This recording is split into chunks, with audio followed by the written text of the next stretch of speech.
essence of the home entertainment center, combining various mediums of entertainment. It'll play video games and DVDs and replace the personal computer for an internet connection.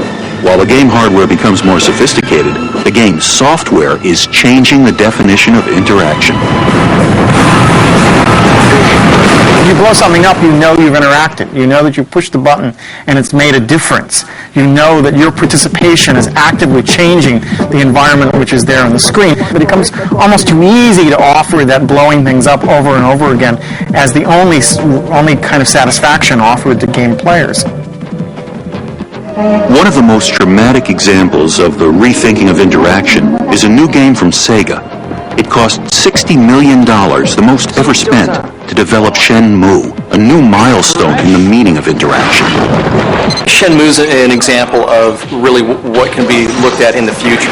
You actually go up and you talk to a character, and when you talk to that character, depending on the type of day, depending on what you say to that character, will cause a different sort of reaction to come back to you. They have lots of stuff that will bring back childhood memories.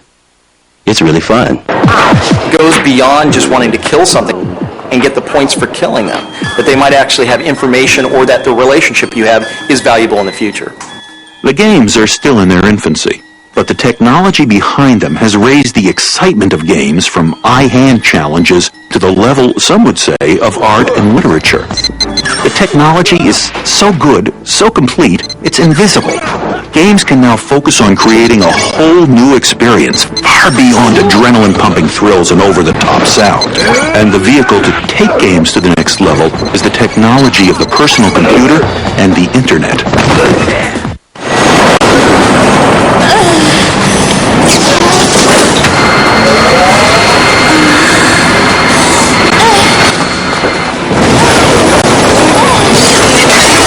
Electronic games were born amid the computer revolution of the 1960s. By 1981, when two former Atari game developers started Apple, games were added to the world's first personal computer. IBM followed suit a year later, going so far as to add a joystick to their PC.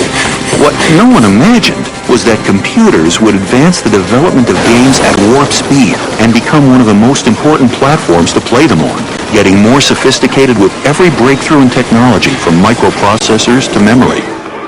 While arcade players and home consoles dominated the medium in the early days, it was only a matter of time before a home computer's price and performance made it the game platform in millions of homes around the world.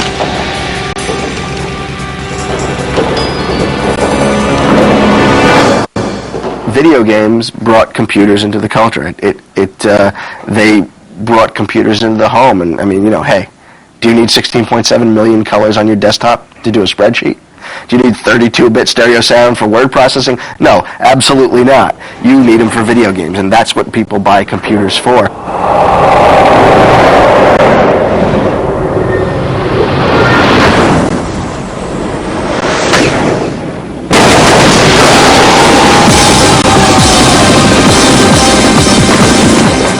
With PC usage growing in more and more homes, the days of the arcade as the place to play electronic games were numbered. Instead of feeding quarters into a video slot, kids were urging their parents to buy a family computer, but with all the power possible to drive a hot new 3D graphic game. The computer is the medium of doing, and people learn by doing, and we love to play, and it's just a perfect fit. At first, computer games were copies or extensions of arcade and console games. This is my But by the mid-90s, they began to find their own unique distinction as games. Central to their identity was an emphasis on more mature tastes. Will you dedicate yourself to our survival? The early games, quite frankly, were just classic hack and slash, generic swords and sorcery. But over time, I began to get feedback that you might consider things like fan mail, or I began to see the impact that these games were having on young people around the world. And I personalized that to saying that with this opportunity to speak to the masses came a responsibility to ensure that the content that they were participating in was content that had a net positive effect. Far from the days of a beam of light ricocheting off rackets, computer and video games have advanced into complex storylines, complete with heroes, villains, plots, scenes, and settings Anywhere from the portals of hell to the tombs of Egypt, the computer game is now a medium for stories. We're at the threshold of a new era of storytelling. One can imagine in the future we look back and we're talking about the cyber bards, that is, the storytellers who have grabbed hold of the potentials of an immersive media technology and really begun to explore how one can use that to tell stories. We're at a baby stage, but down the line we may see it as an exciting and dynamic a form as cinema itself.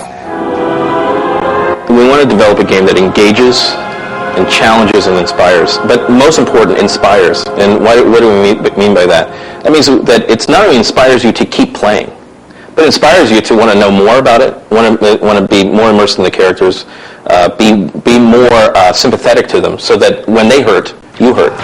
That becomes very important. It's really finding a way to connect the player with that main character, with the game, so that they feel each other's pain.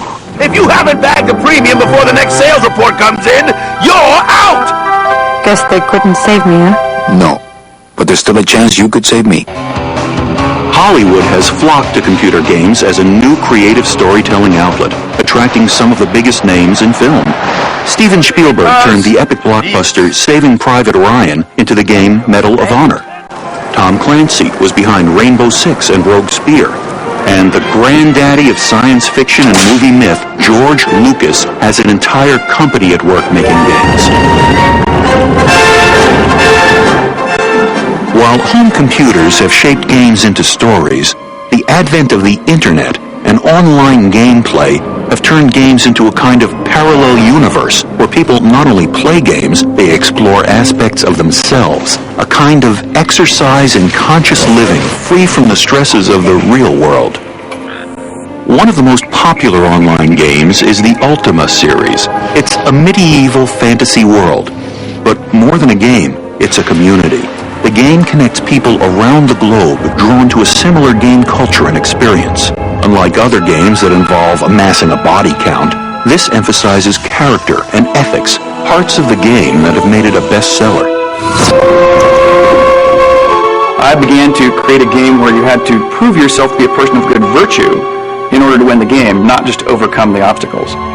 People knew whenever they played a Lord British game that they were going to be immersed in the world of Britannia, and they knew that they were going to face things that they had never faced before. Because everything that you did, every person that you killed, every item that you stole, worked against your karma, if you will. And basically you had to work on being the balanced avatar. You not only had to save the world, but you had to save yourself.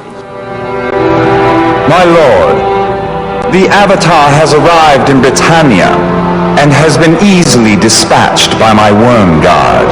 Do not be so sure. The meddlesome champion of virtue is not so easily defeated. With the advent of the internet, now we finally have the ability for people to sit in their own homes, connect together via the internet, so that everyone who plays this game is simultaneously connected together. At any point in time, up to 200,000 people around the world are online playing Ultima. The game is updated and changed online when a new version is ready, so there are no obstacles or costs associated with packaging or shipping. Like a utility bill for water or electricity, players pay a monthly fee to enter a virtual world where there are permanent consequences, a world that never ends, and a game that is never over. What you do here lasts your entire virtual lifetime. The game has taken off beyond the wildest imagination of its creator, and now includes people paying real money to buy virtual real estate. But the most significant difference about this game is its ability to teach players the value of ethical behavior. In a persistent virtual world, whatever you do is now instantly and forever part of the permanent history of that virtual world. And so therefore, the ramification of your deeds is much more important. You can't flippantly do something that you might otherwise consider unethical or poor behavior, because that deed, just like in the real world, will follow you continuously for the rest of your virtual life. Ultima, and games like it, have taken to heart complaints that video games are a negative experience and turned it into a positive by making their games a kind of handbook of moral instruction. Like good literature,